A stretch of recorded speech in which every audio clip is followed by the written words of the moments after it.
કેમ છે સરપંચ? હારું હારું હો રણછોડ. તો એકાદો પ્લોટ અમને પણ આપજો ને. રણછોડ એકાદો પ્લોટ હું બધાય પ્લોટ પડ્યા છે હજી. તું કેતો છો ને એક પ્લોટ પાડો બિન ખેતી કરીને પ્લોટ વેચાઈ જાય.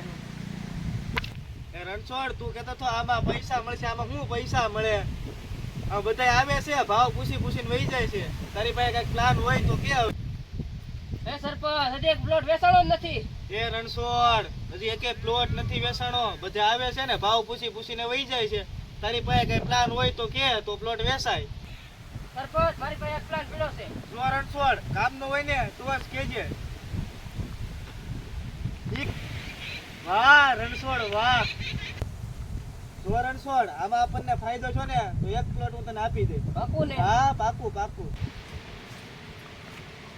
એ આ રણછોડ કેમ આવ્યો? ઓહો સાંજે બાબટ કાકા આવે રણછોડ બે બાબટ કાકા બહાર જાય. આપણા ગામના સરપંચ છે ને એને પ્લોટિંગ બહાર વેચવા પાડ્યું. એવું છે? એ આજકાલનું થોડું પાડ્યું છે. એવું છે એમ? હા.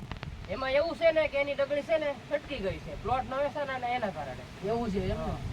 એ સરપંચ છે ને કેમ કે તમારે જરૂર હશે, તમે આ ઝૂંપડામાં રહો છો, તો તમે ના પ્લોટ લઈ લો અને હાઈ સોસાયટીમાં રહેવા જાઓ.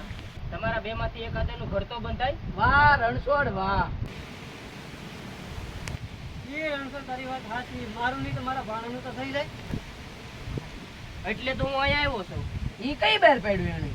આ ક્યારે બહાર પાડ્યું? આ બધાય પહેલા હું તમને છે ને પહેલા કેવા આવ્યો છું. તમે ત્યાંથી ગોચ્યા હો. ભલે ભલે ઘડી કરતો કોઈ અહીંયા. મામા રણછોડે વાત તો સારી કરી છે, પણ લાખ રૂપિયા ભેગા કરવા જોઈએ. એ ભાણા આપને એટલી બધી રકમ આપીએ કોણ? હાલો મામા બેંકમાં જાય. તારા બાપા એ ભાણા તારા બાપા ક્યાં બેંકમાં? એ મામા હાલો બેંકમાં જાય. એ ભાણા તારા બાપા ક્યાં બેંકમાં બેઠા? તો આપણી બેંક કોણ? પતુભાઈ.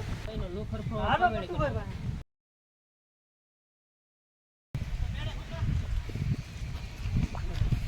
મામા પતુભાઈ ગામમાં નહીં વાડીએ હશે. હાલો ના જાય.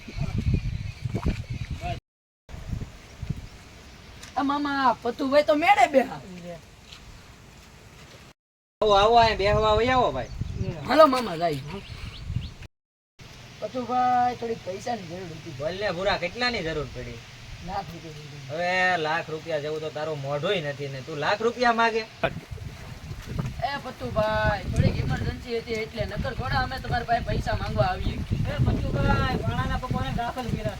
અરે રૂખડ ને ભલે ને દાખલ કર્યો હોય પછી રૂખડ મરવા પડ્યો હોય પણ તમને 1 રૂપિયો આપવાનો નથી થતો. આપોની પૈસા થોડીક ઇમરજન્સી છે. એમ હું તમને પૈસા ન આપું. તમારી વસ્તુ કે તમારી પ્રોપર્ટી મને ગીરવે મૂકવી પડે તો તમને પૈસા આપું.